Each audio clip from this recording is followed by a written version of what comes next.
Mr. Deputy Speaker, this is clearly not a matter of foreign policy, but since my wife and I celebrate our 35th anniversary today, and thank you, and I'm the proud parent of 4 children and 4 grandchildren, I thought this was a debate which I sought the opportunity to share some personal perspectives and that of my residents. I start with 3 propositions. Traditional marriage has been venerated in all societies, all civilizations, since time immemorial. First point.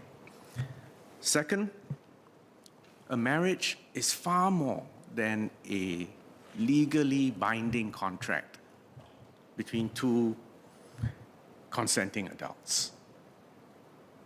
Third, the rights of children, in fact, are paramount, and in fact, trump even the mutual happiness of parents. So I start off with these 3 propositions for your consideration. My life was transformed the first moment I held my daughter in my arms. For the first time in my life, I held a precious, new, unique human being, utterly dependent on my wife and me.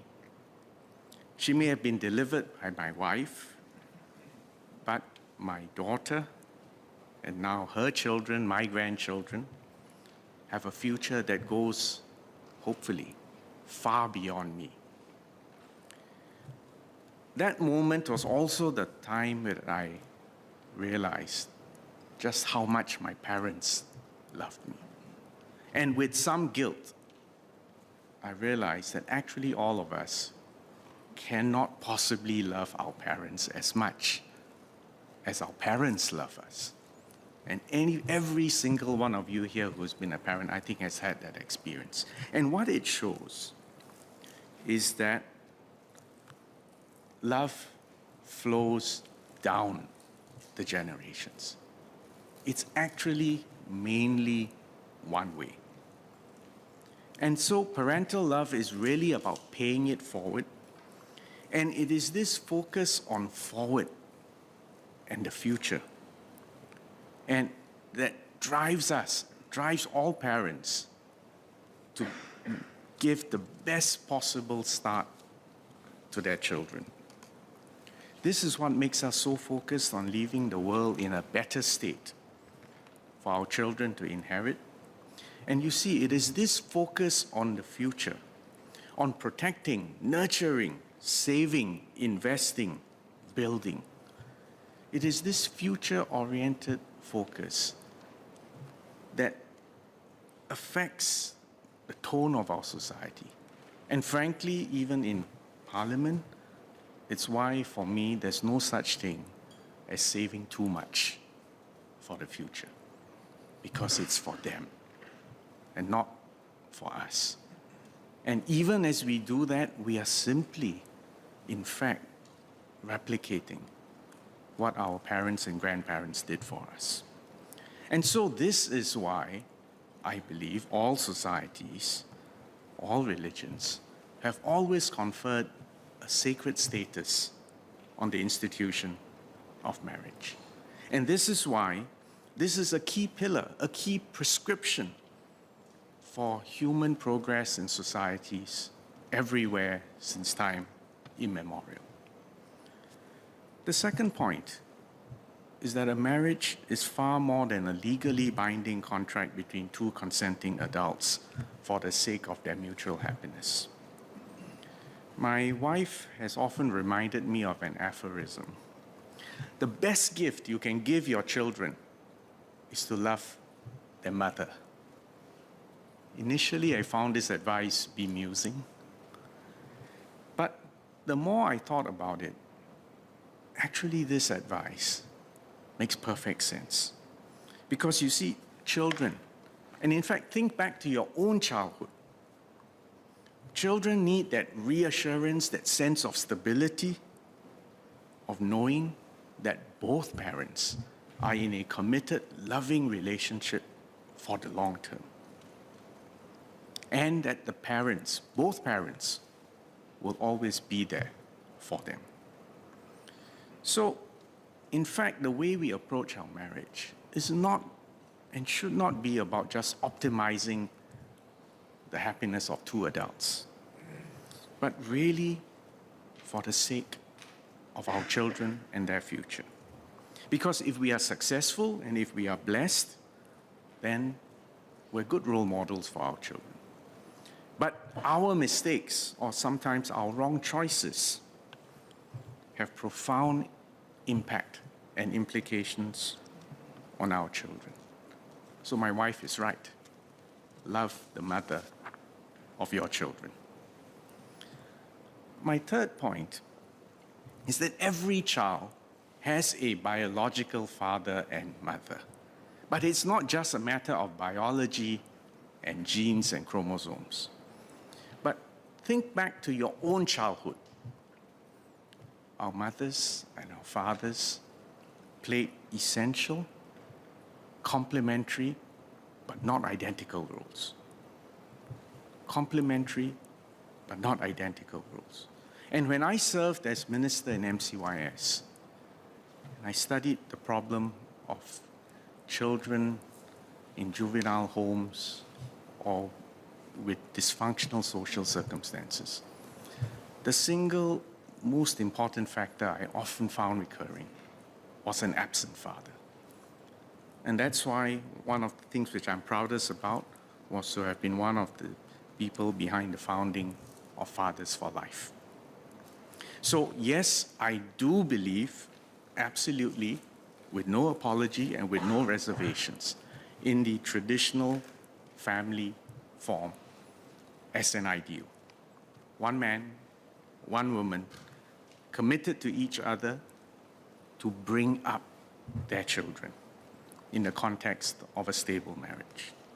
But having said that, we also need to acknowledge that not everyone will be so blessed and enjoy such a simple, straightforward life. And that sometimes life does not go according to plan.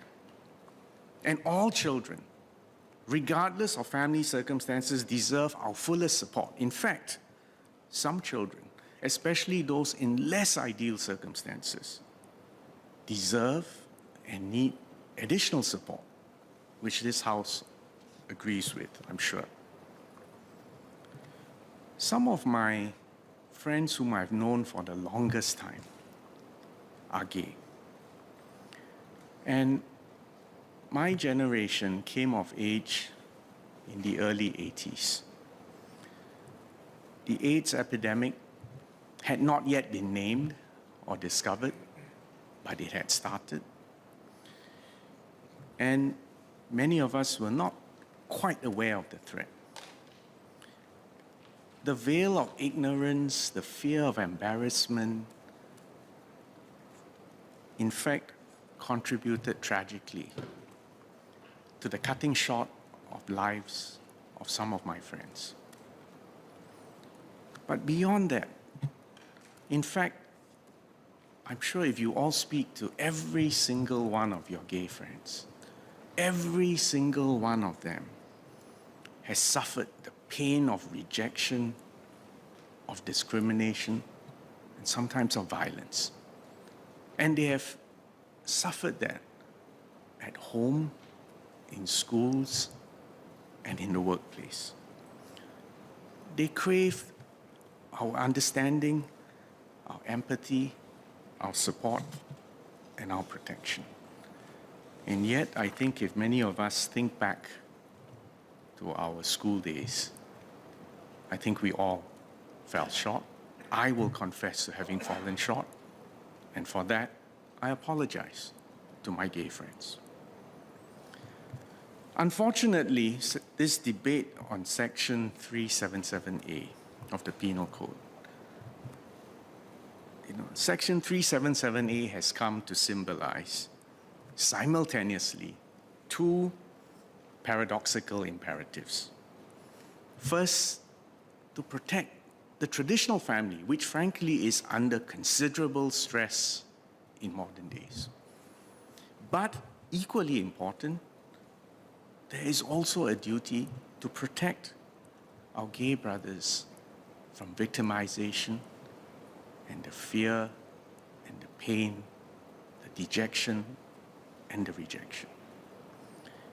There are no simple answers to such apparently contradictory social imperatives.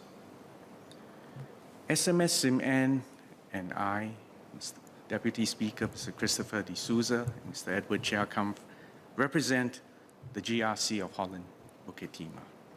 To be frank with all of you, the majority of the feedback that we've received online and in face-to-face actually the majority have expressed great anxiety about families, anxiety about the repeal, and a deeper anxiety about the future of families. Minister Shanmugam has explained, and I accept his explanation, that Section 377A is at significant legal risk of being struck down. So the amendments proposed today to repeal 377A, I believe, helps us avoid that abrupt and potentially disruptive confrontation in a court of law with a binary outcome and with perhaps unpredictable and sometimes uncontrollable social and political consequences. So I agree with him, and I support the repeal of 377A in that context. But I also support the amendment to the Constitution that makes it clear that the question of marriage will be decided here in this House. It may not be all of us in the future, it will be a different House, but it will be decided through the political process with all the engagement, discussion, debate, negotiations, and compromises which are needed. And that is the way we need to move forward. Similarly, to my residents who've asked for it to be entrenched, two-thirds majority and lock it up. And I have to tell them that actually these are issues which no amount of legal and constitutional lockups will decide for the future. The values, the mores, the attitudes of our children and grandchildren, we can all do our best to instill values in them, but we've got to trust them. And trust them and entrust them with the power and the authority to make decisions in the future. So I also accept this amendment, which makes it clear that the future definition, the current definition, and if there's going to be any future amendment, will be decided in this House and not in a court of law. We do all this in full appreciation of the fact that difficult issues that go to the heart of identity, deeply held values, and lived experience are best settled through careful, respectful, sincere discussions, without polemics, without win-lose outcomes. And so it is in this spirit that I support the amendments moved today. We have to find ways to continue to protect this precious and fragile institution of the traditional family and marriage. And we have to remember that the welfare and the rights of our children are paramount. Now, in practice, what that means is policies and programs that will unambiguously support the traditional family and parenthood, including adoption rights, housing priority, baby bonuses, reproductive therapy. It also means our public messaging, our education, in schools, the mass media must continue to uphold these traditional family ideals. But having said that, you know, in my earlier versions of the speech, I tried to say we can do all this without discrimination.